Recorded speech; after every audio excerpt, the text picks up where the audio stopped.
Am I the a-hole for outing my brother to his in-laws and kids? My parents live with me because I bought their house when they were going to lose it.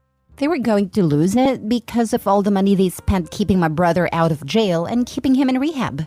My brother is clean and sober now, married, with kids, religious, with a father-in-law that gave him a great job. He has never paid my parents back 1 cent. I live in a basement suite with my girlfriend and my dog. I make good money, and my parents deserve to have a good life. They did what they thought was best. My brother had us all over to his house for a barbecue. It was a good meal, and his kids are all right for being his offspring. He then proceeded to mock me for still living at home, smoking weed and playing video games while living in sin. I told him to shut up and leave me out of whatever was going on. He said that he just knew I could be doing so much better if I applied myself and looked for guidance. I thanked him for the meal and my girlfriend and I went to leave. He yelled that he was just telling me what I needed to hear to motivate me. I got upset, so I said I was motivated. I said that I liked to smoke and to drink, but that I paid for it myself with money I earned from a job. I never stole from our parents to pay for drugs. I said that I lived on the basement of a house I own because I couldn't afford 2 houses, one for me and one for our parents. And that since they went into that to pay for his lawyers and rehab, I was subsidizing his life. I said that my college fund went up to his nose. I may be bitter. We left. I guess his wife, who knew everything, had never told her parents. My parents understand why I blew my top, but they think I should have kept it in until it was only family there. Now for the top comments. I think it was nice of you to refresh your brother's memory, since he basically insisted on you doing so. His past would have stayed there if he hadn't decided to call you out for taking care of the mess he made. Seriously, what did he possibly expect to gain by needling you? Not the a-hole. And sometimes you do have to react in the moment. Between the anger and the resentment, you know if you don't react, the person will do it again. How sad OP's brother has to talk him down in order to make himself feel like a man. And what BS had he fed his in-laws to feel a need to degrade his sibling like this?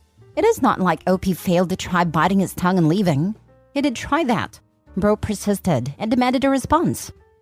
Most of these situations absolutely need to be handled in a moment.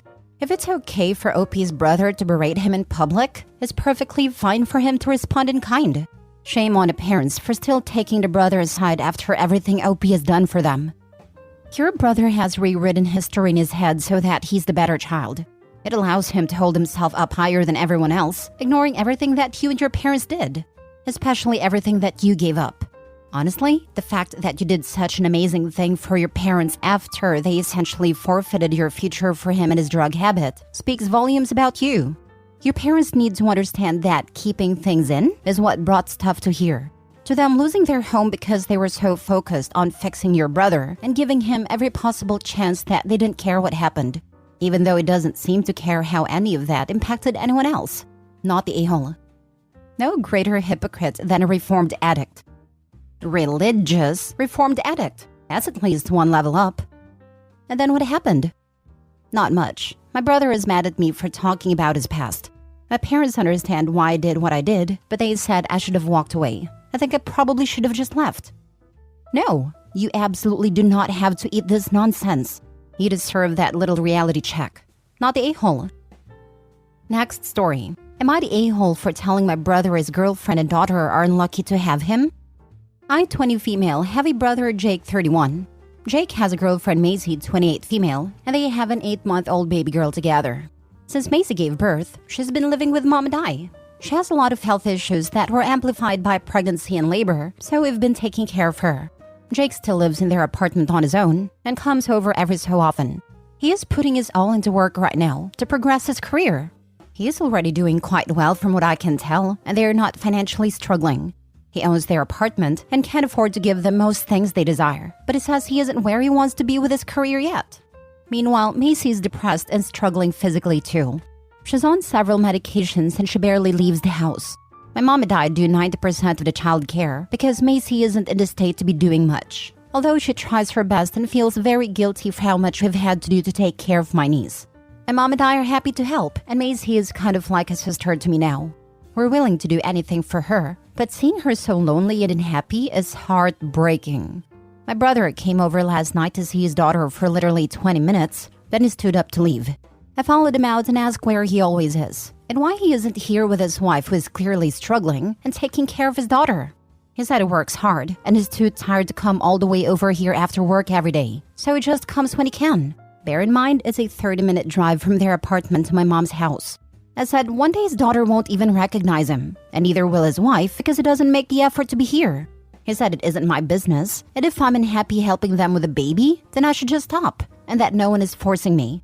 I said I'm not unhappy taking care of my niece, but it's heartbreaking seeing his girlfriend alone in that state, and him not being there for her or their daughter. I said he comes to see them probably once a week for 20 minutes, and it's not good enough, unless he's the freaking president of this nation and doesn't have any time at all. But he's not. He works a 9 to 5, so it's not like he's busier than the regular person. I said he should have been smarter and not have a child if he was going to put his career over his family, because now he isn't much of a father at all. He said he isn't taking advice on how to be a father from a kid who has no clue anything she's talking about, and that none of this is my business, so I should keep my 2 cents to myself from now on. I said I don't have to be older or a parent to know he's a useless father, and that his wife and daughter are extremely unlucky to have a loser like him. I walked into the house before he could respond. I know I was mean, but I don't really regret it, and I don't think it was unwarranted. But my mom said although I was right, I took it too far and may have pushed my brother away. Am I the a-hole? Not the a-hole. Your brother is a deadbeat. Who wants to bet that bro will soon or already has a new girl to fool around with? I would bet my house that he has at least one side piece. Not the a-hole. He is quite literally being useless, for the most part, and they do sound unlucky to have him. They are living as if he's a nearly absent baby daddy paying child support. When I got near the end and read that he's only working 9 to 5, my jaw dropped. His girlfriend and your niece are lucky to have you and your mother. It's very thoughtful of you two to be helping so much. I'll be honest, a 30-minute drive twice a day can really put some wear and tear on a vehicle and cost a lot in gas, but to stay for only 20 minutes? And to only visit once a week? That's deadbeat behavior. He needed a reality check. He clearly doesn't want to be around any of you and wants to blame it on his piddly 9 to 5. I read this wondering why he doesn't stay the night once in a while or pick them up to stay at his apartment. His acting single is what he's doing. At first it was because he said he doesn't have the knowledge or the ability to take care of them both on his own. To be honest, we understood that. But we thought when Macy and the baby come to stay with us, he would be coming too, and we'd all do what we could. He stayed at their apartment and put all the work on us, while he lived like he is single and child-free. So as everyone does, you learn. There's only one way this will be fixed, and if you guys stop doing everything for him. But the other thing, is Macy getting some therapy or talk to a doctor? To help her? Yeah, she's getting physical therapy for one of the conditions, and she's on medication for the rest. She has appointments with the doctor every 2 weeks. She's getting better, but very slowly. Next story. Am I the a-hole for telling my sister-in-law that she can't speak for my brother's late wife? My brother met his late wife, Emmer, when they were both 12. I was 14. Emmer and I became really amazing friends, and she and my brother ended up dating by the time they were 14, and they were together until her death just after her 28th birthday. They had 2 boys together, who were 5 and 7 when Emmer died. 2 years after she died, my brother met his current wife, Laura. They dated for 2 years and got married 18 months ago. The boys are now 11 and 13, and they aren't really crazy about Laura. They are respectful, but she wants a more motherly relationship with them, and they are not interested in that with her. My brother was sort of upset about their lack of interest in a closer relationship with Laura, and we were talking about it recently. And I brought up our own complicated relationship with our dad and his second wife. The background there is my brother and I are both adoptees. Our mom was the woman who adopted us at our births with our dad. She died when we were 6 and 8. Our dad pushed for us to call his second wife Mom. His wife pushed for the same. The fact we were adopted was used as a reason why we should be able to accept his wife as our mom. Because we weren't biologically related to our mom, neither of us ever saw her as anything else. And Dad decided we should have no contact with each other if we didn't accept his wife and her kids as our mom and siblings. Emmer knew how bad things were with our dad and his second wife, and she often heard my brother vent about how crappy Dad was for never understanding that him falling in love with someone else, enough for her to be his wife, didn't mean we would feel the same way about the same woman for her to be our new mom. When Emmer knew she was dying, she warned my brother to remember if he found someone and their boys didn't want her to be more than his wife. She also wrote him a letter and touched on it there. He had me read a letter to him after Emmer passed. Talking this all through with my brother helped him to realize he was doing what our dad had done. He said he somewhat understood Dad a little, and that the hope was there, but he never wanted to do to his boys what Dad did to us. He and Laura spoke.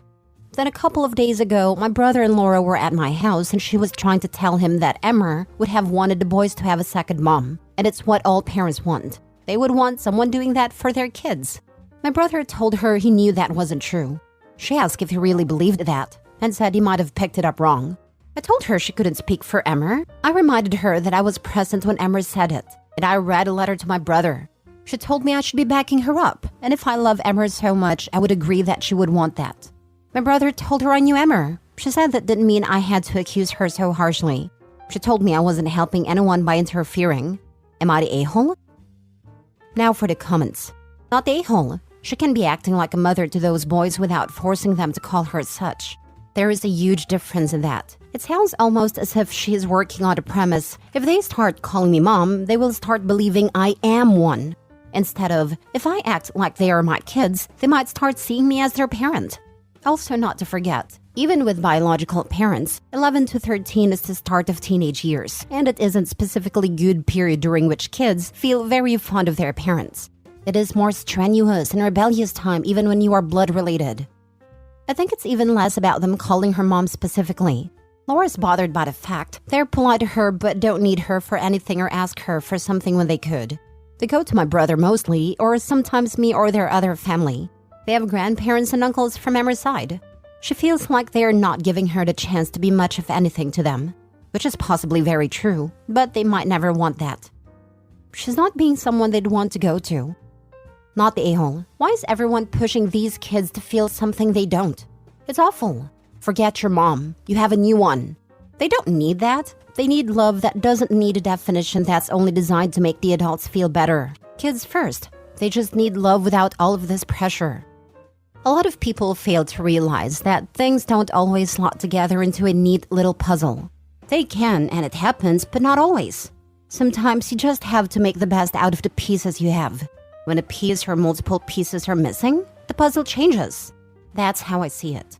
The boys might never want new pieces to come in where their mom was. Maybe with time they will feel more strongly about Laura being something more to them, but maybe she's always going to be my brother's wife in their eyes. It really doesn't help anyone to push it. My brother and I are living proof of that. Last story. Am I the a-hole for refusing to give my purse to a child? I went with my now ex-fiancé Mike to a third birthday party for his niece Sissy. I had a Coach Disney bag my mom gave me for my birthday. His family thinks I'm spoiled because my parents still gift me clothes and makeup. I constantly go out shopping with my 4 sisters and sister-in-law. My mom and dad normally pick up the bill and never expects anything. His family makes constant comments, especially his sister April. So Sissy saw my bag and wanted it for her birthday. I tried to explain it was my birthday gift from my mom. Later on, Sissy didn't like the princess Legos set I got her, and April got mad, saying I have money. It's not true. My parents gift me stuff, and I work in an entry-level job. Funds are tight for me, and my student loan payments are starting up again, so I really don't have extra income. April and then their mom started in on me like I should give Sissy the bag. I was so upset. I took off my engagement ring and handed it to Sissy, saying, "This is the only gift your family will ever receive from me again." I got an Uber and I left. Told my dad what happened while crying, and he picked me up at my apartment. Then told my ex I'm moving out over text. I guess his sister got his phone and texted me all sorts of things about how I can't afford to break the lease, and I told her my dad is going to pay for it if I move back in with him and mom.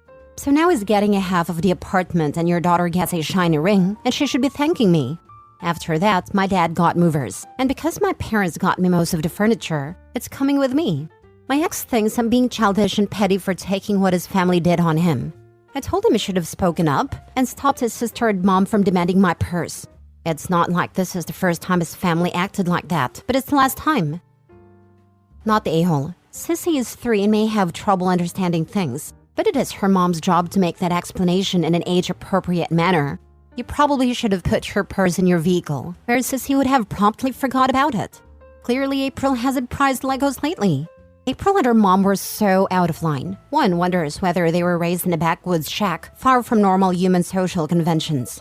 Your then fiancé should have put an immediate stop to it. If he wasn't going to then, you can be sure he wasn't likely to in the future. Handing your ring to Sissy was a boss move though. I wonder if she'll pitch a fit if it tries to take it back from Sissy. Will April demand that Sissy be allowed to keep the ring? Not a-hole. So she thinks because her parents have money and like to spend that hard-earned cash on their kids, that it means her kid should be able to demand whatever she wants? And she thinks that makes you the spoiled one? Lol, her kid's an entitled little brat, and she's the same. They had no right to do that. And the fact that your boyfriend stood there and did nothing and then put it on you? Nope, you were right to walk away. With family like that, he'll be lucky if any woman is stupid enough to put up with him. I'll predict he'll be single for a very long time. The kid will become an entitled brat. She's a toddler and she didn't understand the situation. She just wanted a pretty thing. It's the parents' responsibility to explain to a toddler why that's not okay. The toddler is not being an a-hole. She's just being a toddler.